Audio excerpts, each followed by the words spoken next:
Hello friends, मेरे dazzle classes में आप लोग का बहुत बहुत फिर से नए सेशन में स्वागत करता हूं। तो आज है 15 मार्च। 15 मार्च से जितने भी करंट अफेयर्स के क्वेश्चन बनेंगे यहाँ से हम कवर करेंगे। कोई भी एग्ज़ाम के आप जैसे प्रिपरेशन कर रहे होंगे, एसएससी, रेलवे, यूपीएससी, कोई भी स्टेट का एग्ज़ाम हो, सेंट्रल गवर्नमेंट के एग्ज़ाम हो, तो मतलब सब एग्ज़ाम के लिए बहुत ही इंपॉर्टेंट करंट अफेयर्स होता है। आप प्रीवियस ईयर कोई भी एग्ज़ाम के जो तैयारी कर रहे होंगे तो जो है पिछले साल के जो क्वेश्चन पेपर को जो है एनालिसिस करके देख सकते हैं कहाँ से कितना क्वेश्चन आपसे पूछे गए हैं। तो चलिए स्टार्ट करते हैं सेशन को आज का। तो पहला क्वेश्चन देखते हैं। हाल ही में हमारे जो प्रधानमंत्री हैं मोदी ने किस राज्य में कोचरब आश्रम का उद्घाटन किया गया है? गुजरात, राजस्थान, आंध्र प्रदेश या इनमें से कोई नहीं। तो इसका जो करेक्ट आंसर हो जाएगा गुजरात। हाल ही में हमारे प्रधानमंत्री मोदी जी ने साबरमती में, याद रखिएगा साबरमती कहाँ है तो गुजरात में है, तो साबरमती में कोचरब आश्रम को इन्होंने शुभारंभ किया है। और प्रधानमंत्री नरेंद्र मोदी जी ने कोचरब आश्रम का उद्घाटन करने के साथ साथ यहाँ पे जो है गांधी आश्रम स्मारक के जो है इन्होंने जो है इसका भी उद्घाटन यहाँ पे शुभारंभ इन्होंने किया है। साबरमती आश्रम को जो दौरा इन्होंने किया है और ये जो खास करके जो है महत्वपूर्ण जो है आयोजन भारत के स्वतंत्रता संग्राम में महात्मा गांधी की जो विरासत और योगदान को इसके तहत याद करके जो इसका जो है शुभारंभ इन्होंने यहाँ पे किया है। गुजरात की बात करूँ, गुजरात की राजधानी गांधीनगर। भूपेंद्र जो पटेल है वर्तमान में यहाँ के मुख्यमंत्री हैं, तो इसको याद रखिए। गुजरात से ही हमारे प्रधानमंत्री मोदी जी बिलोंग करते हैं और हमारे गृह मंत्री अमित शाह भी, तो इसको याद रखिए।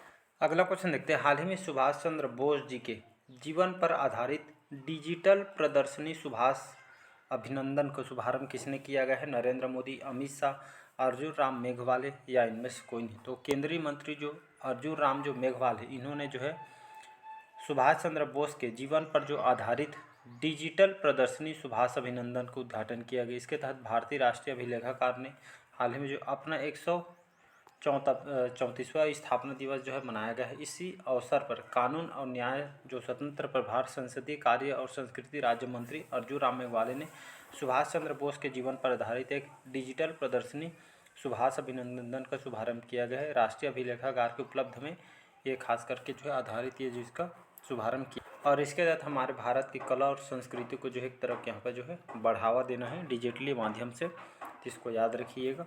अगला क्वेश्चन देखते हैं। हाल ही में किसे लगातार एशिया प्रशांत में सर्वश्रेष्ठ हवाई अड्डे का खिताब मिला है? बेंगलुरु हवाई अड्डा, दिल्ली हवाई अड्डा, मुंबई हवाई अड्डा या इनमें से कोई नहीं। तो इसका जो करेक्ट आंसर हो जाएगा दिल्ली हवाई अड्डा, इसका करेक्ट आंसर हो जाएगा। तो लगातार एशिया प्रशांत में सर्वश्रेष्ठ हवाई अड्डा का खिताब मिला है दिल्ली हवाई अड्डा। और दिल्ली हवाई अड्डा को किस नाम से जाना जाता है? तो इसको जो है इंदिरा गांधी, याद रखिएगा, इंदिरा गांधी इंटरनेशनल एयरपोर्ट के नाम से जानते हैं। कई बार एग्जाम में भी क्वेश्चन पूछा गया है दिल्ली हवाई अड्डे का किसके नाम पे रखा गया है? तो इंदिरा गांधी इंटरनेशनल एयरपोर्ट कहा जाता है। ये जो दिल्ली हवाई अड्डे को जो है भारत और दक्षिण एशिया में सर्वश्रेष्ठ हवाई अड्डे का जो है इसको घोषित किया गया है। अंतर्राष्ट्रीय परिवहन रेटिंग जो संगठन है स्काईट्रैक्स ने जो जानकारी दी है, इसके मुताबिक दिल्ली के इंदिरा गांधी अंतर्राष्ट्रीय हवाई अड्डे को इस साल वैश्विक सूची में 36वां स्थान मिला है। तो बहुत इंपॉर्टेंट क्वेश्चन है, इसको याद रखिएगा। चलिए अगला क्वेश्चन देखते हैं। हाल ही में किसे डॉक्टर ऑफ सिविल लॉ की मानद उपाधि से सम्मानित किया गया है? द्रौपदी मुर्मू, नरेंद्र मोदी, डॉक्टर एस जयशंकर जी या इनमें से कोई नहीं। तो इसका जो करेक्ट आंसर हो जाएगा द्रौपदी मुर्मू जी। वर्तमान में हमारे भारत के प्रेसिडेंट है, राष्ट्रपति हैं। तो हाल ही में जो मॉरिशस विश्वविद्यालय ने 12 मार्च को हाल ही में जो हमारे राष्ट्रपति द्रौपदी मुर्मू जी को, भारत की जो राष्ट्रपति श्रीमती द्रौपदी मुर्मू जी को डॉक्टर ऑफ सिविल लॉ की मानद उपाधि से इनको जो है प्रदान किया गया है। तो इसको याद रखिएगा, इनके कार्य की वजह से इनको जो है सम्मानित किया गया है। चलिए अगला क्वेश्चन देखते हैं। हाल ही में कौन जो है राष्ट्रीय पैरा बैडमिंटन चैंपियनशिप की मेज़बानी करेगा जी? पैरा बैडमिंटन चैंपियनशिप है, इसकी मेज़बानी करेगा मनाली, शिमला, जमशेदपुर या इनमें से कोई नहीं। तो इसका जो करेक्ट आंसर हो जाएगा जमशेदपुर, इसका करेक्ट आंसर हो जाएगा। तो टाटा स्टील और झारखंड जो बैडमिंटन एसोसिएशन की जो संयुक्त मेज़बानी में जो है छठी क्रम का कौन सा संस्करण है? छठा संस्करण है। तो छठी नेशनल पैरा बैडमिंटन चैंपियनशिप का आयोजन ये जो है 19 से लेकर 23 मार्च तक जो है जमशेदपुर के जो मोहना आहूजा स्टेडियम में इसका आयोजन किया जाएगा। इस प्रतियोगिता में पैरालंपियन, विश्व चैंपियन और पैरा गेम्स के जो पदक विजेता जिसमें लगभग 15 जो है ख्याति प्राप्त पैरा शटलर जो है इसमें जो है हिस्सा लेंगे। तो इसको याद रखिएगा, सी ऑप्शन करेक्ट आंसर हो जाएगा।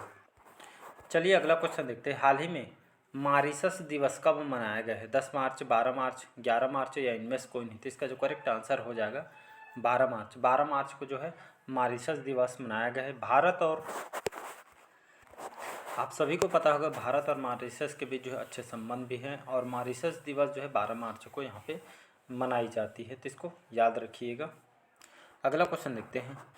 चलिए अगला क्वेश्चन तरफ बढ़ते हैं। हाल ही में किस राज्य के जो सोनीतपुर में, कौन सा जिला है? सोनीतपुर जिला में 50 मेगावाट की सौर परियोजना का उद्घाटन किया गया है। गुजरात, राजस्थान, असम या इनमें से कोई नहीं। तो इसका जो करेक्ट आंसर हो जाएगा हाल ही में जो है असम की राजधानी दिसपुर। गुवाहाटी यहाँ की सबसे लार्जेस्ट सिटी है।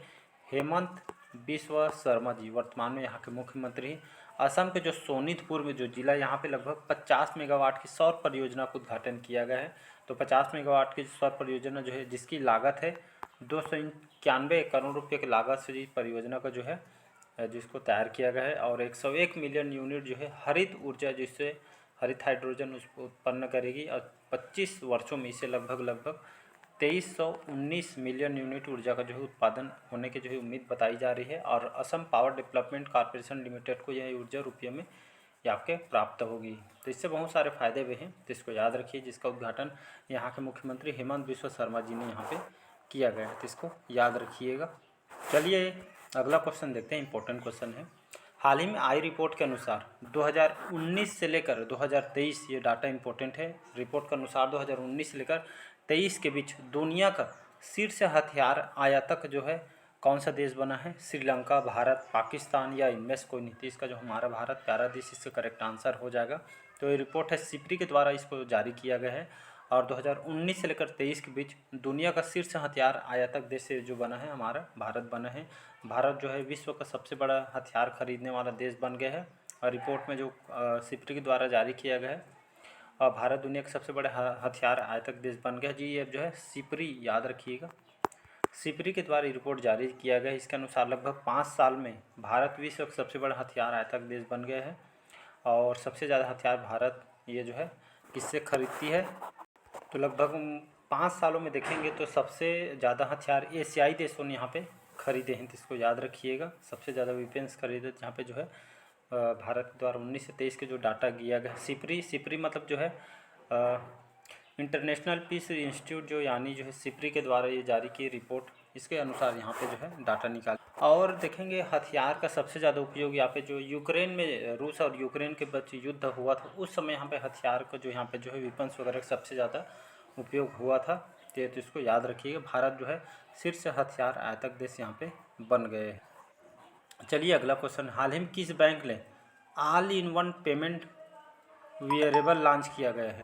हाल ही में all in one payment variable launch किया है HDFC bank, ICICI bank, IndusInd bank या इनमें से कोई नहीं। तो इसका जो करेक्ट आंसर हो जाएगा इंडसलैंड बैंक।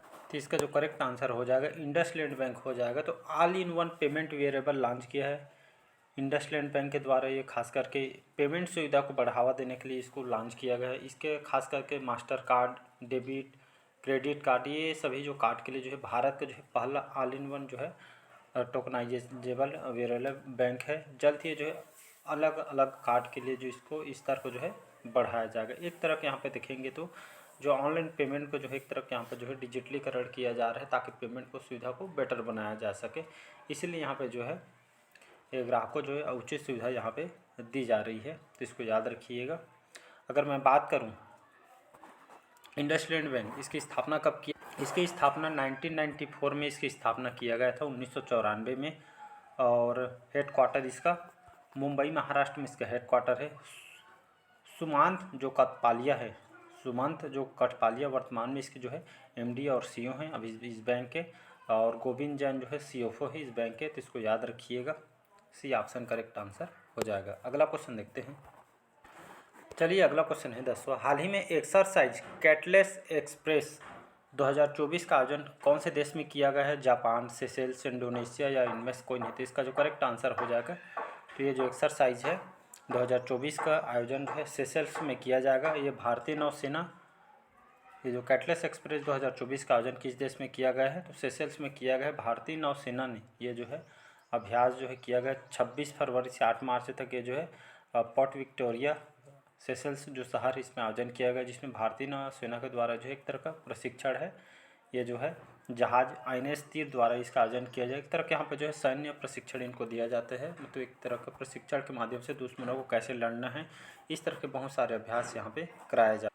और ये जो एक तरह का अंतर्राष्ट्रीय समुद्री अभ्यास, तो इसका मेन उद्देश्य यही है कि एक तरह का जो है पश्चिमी महासागर और जो समुद्री सुरक्षा सहयोग को बढ़ावा देना इसका मेन उद्देश्य है। तो इसको यूरोपीय देश के अंतर्गत भी इसमें जो है सेना सम्मिलित थे, तो इसको याद रखें, नौसेना के एक साथ यहाँ पे लाना है, तो इसको याद रखिएगा। अगला क्वेश्चन, चलिए 11वां क्वेश्चन देखते हैं। हाल ही में किस राज्य सरकार ने महिलाओं के लिए 10 दिन की अतिरिक्त आकस्मिक छुट्टी की घोषणा की गई है? उड़ीसा, राजस्थान, उत्तर प्रदेश या इनमें से कोई नहीं? तो इसका जो करेक्ट आंसर हो जाएगा उड़ीसा। उड़ीसा की राजधानी है भुवनेश्वर। नवीन पटनायक यहाँ के मुख्यमंत्री हैं। रघुवीर दास यहाँ के अभी वर्तमान में जो है गवर्नर हैं, राज्यपाल हैं। उड़ीसा से बहुत सारे क्वेश्चन आपसे पूछे जाते हैं, एक बार शॉर्ट क्विक रिवीजन मारते हैं। उड़ीसा की राजधानी है भुवनेश्वर। लिंगराज मंदिर ये आपके उड़ीसा में है। कटक में जहाँ पे जो है चावल अनुसंधान केंद्र है। बाराबती स्टेडियम ये यहाँ पे स्थित है। और भगवान जगन्नाथ जी का मंदिर स्थित है। कोणार्क का मंदिर, ये सभी उड़ीसा में आपका स्थित है। चिल्का लेक ये भी आपका उड़ीसा में स्थित है। तो यहाँ से सभी से ये क्वेश्चन आपसे डायरेक्ट एग्जाम में क्वेश्चन आपसे पूछे जाते हैं। तो क्वेश्चन में आते हैं, तो महिलाओं के लिए 10 दिन के अतिरिक्त आकस्मिक छुट्टी को घोषणा की है उड़ीसा सरकार के द्वारा। नवीन पटनायक यहाँ के मुख्यमंत्री, इन्होंने महिलाओं की जो है घोषणा की है। महिलाओं को जो खासकर उनको देखते हुए सरकार ने जो है ऐलान किया गया है कि सरकारी विभागों में काम करने वाले जो महिला कर्मचारियों को अब जो है 15 दिन के अलावा इसको सालाना जो है 10 दिनों के जो है अतिरिक्त आकस्मिक छुट्टी मिलेगी उनको, जो है हेल्थ को देखते हुए। आप समझ गए होंगे। चलिए नेक्स्ट क्वेश्चन, चलिए अगला क्वेश्चन। हाल ही में फरवरी महीने या फरवरी माह का ICC international cricket council player of the जो है मंथ अवार्ड किसको दिया गया है? एनाबेल सदरलैंड, यशस्वी जायसवाल, उपयुक्त दोनों या इनमें से कोई नहीं? तो इसका जो करेक्ट आंसर हो जाएगा उपयुक्त दोनों। तो एनाबेल सदरलैंड कहाँ का क्रिकेट प्लेयर है? तो ये जो महिला ऑस्ट्रेलियन क्रिकेट प्लेयर है। और ये एनाबेल जो सदरलैंड ऑस्ट्रेलियन जो है क्रिकेट प्लेयर है। और ये यशस्वी जायसवाल हमारे जो है भारत के जाने माने जो है क्रिकेट प्लेयर है। मात्र इनके जो है 22 साल के हैं। तो ये जो फरवरी माह के लिए जो उनको जो बेस्ट प्रदर्शन के लिए प्लेयर ऑफ द जो है मंथ इनको अवार्ड दिया गया है, एनाबेल सदरलैंड और यशस्वी जायसवाल। तो इसको याद रखिएगा, इंपॉर्टेंट क्वेश्चन है। चलिए अगला क्वेश्चन है, हाल ही में नायाब सिंह जो सैनी है किस राज्य के 11वें क्रम के मुख्यमंत्री बने हैं?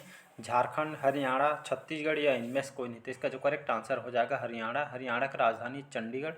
यहाँ के जो नए मुख्यमंत्री कौन हैं? इसके पहले मनोहर लाल खट्टर थे और इन्होंने इस्तीफा दे दिया है। अब इनके जगह नायाब सिंह सैनी को यहाँ के मुख्यमंत्री इनको बना दिया गया। इसको याद रखिएगा। हरियाणा के नए मुख्यमंत्री कौन है? तो नायाब सिंह सैनी जो है बीजेपी पार्टी के हैं, याद रखिए बीजेपी पार्टी के हैं।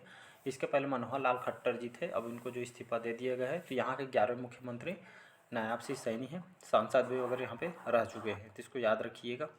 चलिए अगला क्वेश्चन देखते हैं। हाल ही में कहाँ जो है 8 आँखों वाली और पैरों वाली बिच्छू की एक नई प्रजाति जो है पाई गई है? मलेशिया में, सिंगापुर में, थाईलैंड में या इनमें से कोई नहीं?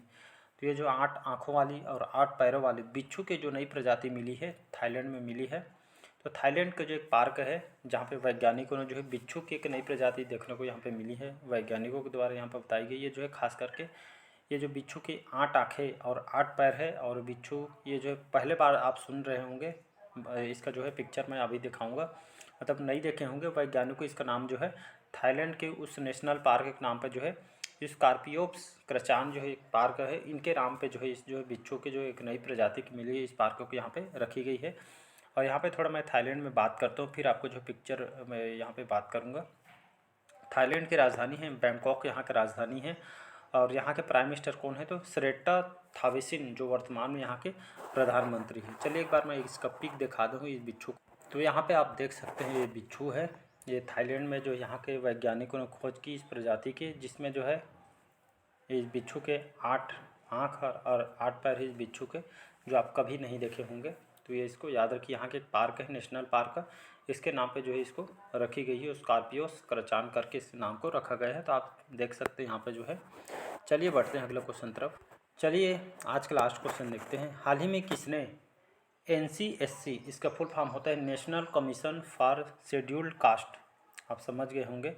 तो हाल ही में जो है the national commission for the scheduled caste के जो है के अध्यक्ष का जो है कार्यभार किन्होंने संभाला है? राजेंद्र प्रसाद, किशोर मकवाना, अतुल करवाला या इनमें से कोई नहीं। तो हाल में जो किशोर मकवाना है, इनको जो है NCSC मतलब जो है नेशनल कमीशन फॉर जो शेड्यूल्ड कास्ट के जो है SC के जो है कार्यभार इन्होंने संभाला है, किशोर मकवाना जी ने।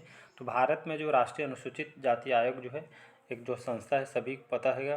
और जो है इस कौन से संविधान 89 क्रम के जो संविधान संशोधन अधिनियम 2003 में इसमें जो है राष्ट्रीय अनुसूचित जाति और जनजाति आयोग का जो है 2 भाग में विभाजन किया था। राष्ट्रीय अनुसूचित जाति आयोग अनुसूचित जाति आयोग के रूप में जिसका गठन किया गया है, जिससे किशोर मकवाना को जो है इसके अध्यक्ष का कार्यभार इन्होंने संभाला है। तो इसको याद रखिएगा। तो इसका बी ऑप्शन करेक्ट आंसर हो जाएगा। चलिए आज का सेशन आप लोग को कैसा लगा कमेंट करके ज़रूर बताइएगा। पहले बार आए हैं तो चैनल को सब्सक्राइब करके रख लीजिएगा।